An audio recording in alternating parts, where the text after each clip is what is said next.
Hello everyone, today we're going to be talking about organization. So we talked about function, we talked about space, we talked about form, but now how do we organize the spaces that are being created? How do we organize the layout of our building? How do we organize the space in which we move? We talked about space was the place that's inhabited, the place that we actually get to move through. But how do we organize this? So the various spaces of function of building are related to one another.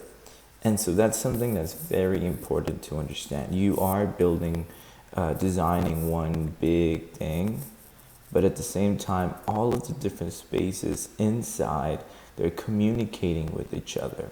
You can think of it as a big family, all sort of, communicating and having their own identity and having their own likes and dislikes and everything and special needs, but at the same time being part of a bigger family. So the various aspects are related to one another. So that's something that I want you to start understanding.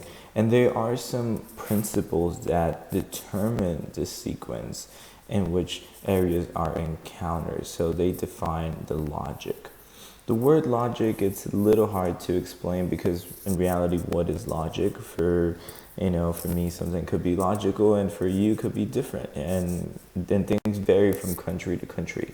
But when they're trying to say what the word logic, it's just basically something that gives sense to that specific design or something that gives sense to that specific architecture or that specific needs for that building. So the logic could change from building to building, from design to design, but it's going to be logical to that building. You're going to have something very public in some designs as you enter, and some other places you just want everything very private. A government building has to be more private most of the times versus a library that is welcoming everyone. So organization helps determine which rooms are adjoining and which ones are separate. So we talked that they are all related to each other. There is some sequence, there is some way that they can be together. But the organization, what it does, it starts helping us understand which ones should be together and which ones should be separated. And in a way, they start telling us what is public and what is private.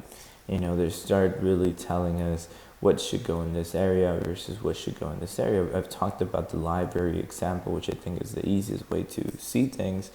You want a quiet area and you want maybe a kids more loud area. You want a more electrical, technological side, and you want a more book area. So you start separating by different, which ones should be connected to each other. Again, thinking of the idea of the family, you kind of want to have, maybe the siblings or the children in one area, and how close do you want to have the children next to each other, or the kitchen and the dining room, how close do you want? And so you start thinking of all of those things. So this chapter is basically going to just discuss the difference of arrangement types of spaces and how to organize them in order to create something that has a very concise order. So let's keep going. Let me erase that. So the first one we're going to be talking about is space within a space. So a large space can contain several things at the same times. So the space doesn't necessarily have to be with dividers. I think one of the things I really want to do in this class is to start making you think differently of how you normally imagine architecture or even a house, So I want you to think that space within a space there can be two things happening in one open space without having necessarily a division, a wall, or something that, very obvious division, but there is separation. So the big question about space within space is how can we make space work with each other? How do you think that if there's no wall, how can we really make it work? So let me show you some examples. So here you see this basketball stadium in St. Louis, Missouri, and you see that very similar to what we saw previously. Here, there's this huge space, this square space, and in the middle there's another space happening, and then because of that, then the surrounding, it's another space. But it's all part of one space. And if we see it here, we can see it a little bit more clearly. We can imagine this being the space that we just draw, and this is the huge open space. And right at the middle, this is what this is sort of telling us, is right at the middle, despite being any walls, we know that something is happening here in the middle. We know that there's a basketball court, which also turns into a volleyball court. We know that that's sort of happening. And now we have, let me change the color. And now, or it doesn't let me change color. But now we know that all around it, there's this space that technically is, you feel it, that it's a different space, but it's not being fully defined by anything. And this is where you start having your bleachers, and this is where maybe you have your entrance or things like that. You start seeing some exits and things going on. So this is a way that we start understanding space within a space. Another example could be, a house. If we go to a living room, here again, if I were to draw this, this is one open space. But over here, through this rug, or through this they're defining this is a different space through this rug, and they're placing their furniture. They're placing the living room couch and their sofa there, and then they have this other physical objects also sort of helping define the space. And you have a table right here at the center, which is your dining area, and then you just have your whole kitchen over here. But if you see it from here, you can sort of imagine it being 1, 2, and 3 different spaces, but in reality it's just one big space. So it's space within a space. So if we go back to our example of what we had seen before, you see that that's form, and then that space in the middle, we start seeing how this sort of becomes that space in the middle that's creating some sort of division, that's creating that separation from the two different spaces. So if we go back, you start seeing this concept of open space, and this is something that has really been happening a lot, this concept of open space architecture, especially for houses and things like this. So hopefully this helped you see that. But let's keep going with another type of space. Another type of space is interlocking space. So an interlocking space, it's very similar to what we just saw, but it's this idea of where these two spaces connect, and how these two spaces, what happens in that interlocking. We saw it very similar again, and here we see how this thing start interlocking. And we saw that very similar in the previous example. We saw that in the previous example. And so if we were to imagine this, we could sort of imagine this is the kitchen, dining, and then this is the living room. And right here is this sort of interlocking. And then this is where we see this dining room. So the concept is very similar. But let's see how some examples of interlocking. So one of the big differences with interlocking is that the two volumes, they can share the equal space, or sometimes the space becomes, it's very well defined that these spaces sort of being shared by both. So it takes a different property. Sometimes the space, even though they're interlocking, this one, as you can see, this one is remains its whole shape. It's a square, but then the interlocking shape loses its property. So it's sort of, that it should be a circle, but it's now lost its property. Another thing is somehow they become different entities. So this is 1, this is 2, and this is its own thing. So here let me show you some examples of interlocking. So this is by Le Corbusier, and I've mentioned Le Corbusier is a name that you need to know when it comes to architecture. And here he starts, I want you to imagine, this being one shape, and then this being another space. And so he has these two amazing spaces, and he's interlocking them right here. And you can see how, this space becomes something that, a very important part of the house. Same thing you see here, and same thing you see here. And it sort of starts helping him arrange the sort of L shapes design of open space. And he does it all around, and we can even see it outside in the facade. We start seeing how the shapes are really being seeing the interlocking. Another idea is adjacent spaces.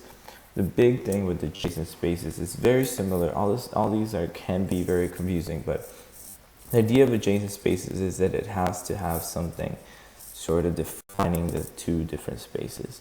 Now there has to be a wall, there has to be something that is telling you that these rooms are not together. And so they're defined by something clearly. So the big difference is they have to be clearly defined. Versus the other ones, you don't really, sometimes it's hard to know which are the two spaces. So let's look at some examples of that. So here we start seeing how it could be defined by plane. We talked about vertical single plane, so a single volume of space. It could be, not a full wall or not even all the way to the ceiling, sort of providing movement around it. But even though you created that, you've already creating a division of space. So now these two rooms, these two spaces become adjoining spaces because they're next to each other, but they're really being defined by something separating. Another thing is columns or single elements, which we talked before, how these single elements can really help define space. Even though there's nothing three-dimensional here stopping you, you feel the idea that this is it's stopping you from going. It's sort of creating a different space. So again, you have very clear defined two spaces because of this. Another example is also, we talked about elevated and depressed spaces, if the spaces go up or down, And so here we have this sort of stairs going up, and because of that, we are able to know that you are in one space and you're in another space. So sometimes it doesn't have to be a vertical or thing going on. It could just simply be what's happening above or below. It could even be something that's happening in your ceiling height that could help you express that. So an example would be the Chiswick House in England. And here you see that it's a Neo-Palladian style house, very, very interesting design. But you see that we talked about pochés, we talked about the thickness of the walls. And so you see that all the black is the walls, the thickness of the walls. And you can see that this is a space, this is a space, this is a space, this is a space, and so on. But they're being separated by these walls. They're being separated by these huge, thick walls. And the movement goes through these openings. The movement is happening through these openings. So it's very clear, defined that you're going from one space to another. So this is probably one of the most common ones, the ones you are used to seeing at your house or everywhere.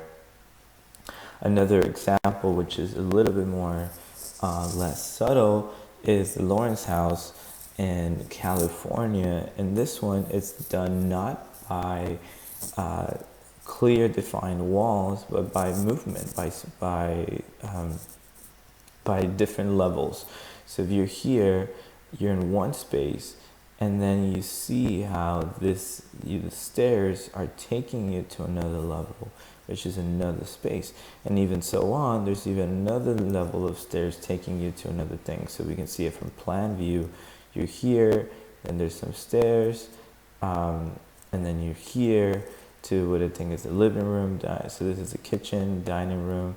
Then you go into the living room area, and then you go there's another type of stairs over here. And here you have your entrance. So even though it's all in one open space, technically, you see the defined spaces through the movement of this floor. We see it here in the picture. This is happening right here. So this door is this door. Hopefully that helps you find it. And yeah, as you're walking here into the living room, you see how there's another space. And so again, it's an open space concept, but there are adjoining spaces now because of what's happening in different spaces. Spaces linked by a common space. These, again, very similar to spaces. This is very similar to the idea of common space, the idea of adjoining spaces. But now you have something that both of these spaces are utilizing. So it sort of becomes a mediator for, I guess, in a way that another way you can see it is imagining adding another one. So imagine this being your entrance to your building. This becomes your lobby. And then from the lobby, you can go into, if this was a museum, you can go to room 1, room 2, or room 3. But then when you want to come back to this space, to another room, you come back to this common space. So it becomes a third intermediate space that really helps define the spaces between. So let's look at some examples of that. So here you start seeing how the intermediate space can if large enough, can become the dominant space in the relationship. You also start seeing that the form of the intermediate space can be residual in space and determined just by the space. So the intermediate space can sometimes simply be a reaction of the two spaces. So you can have a sort of structure of a space like this, and then a space like that, and then whatever space, the shape that comes out of it naturally is your intermediate space. Sometimes the intermediate space is sort of a reaction of two spaces. Sometimes it's a bit more dominant, and sometimes it's a bit more linear. So let me show you more examples. So here it's a Palazzo Piccolomini in Italy by Bernardo Rossellini. And this is a very common thing that they did in Italy, and which was called this sort of atrium houses. So here they had this centered courtyard, basically. So a lot of houses had different courtyards, and if you go back and study more of Italy architecture or Roman architecture, you see that some houses had like multiple courtyards, and that's if you were really, really rich. But basically the courtyard was the space that was the common space for everyone, and from there, you had access to multiple spaces within this sort of residence. Another example is the one-half house. So this is a project. So some of architecture that we'll talk in class, or even you'll study later on, is it was never built, but it's just an interesting study, an interesting design. So we study it. So this was by John Haydock. He was part of the Five, and he was part of the big group of architects, Five group of architects that were really doing great things. And he was a very poetic architect. And so here you start seeing how this is half house. So you can almost see how all the shapes are being cut in half. So we'll talk about, we can study this later, but basically you start seeing how they're all being connected by this sort of middle piece. They're all sort of come back to this, even the stairs. So in order to move around the house, the different floors, you have these stairs, and so you always come back to this common area, and then you move around the house if you want to move around the different floors. So you kind of connect it to this, this big thing becomes, this thing sort of becomes this, the common space for this whole design. So spatial organization. So now we're going to be talking about different spatial organizations, and so I will talk about this in my next video. So please go watch the second part, and I'll talk a little bit more about spatial organization. Thank you.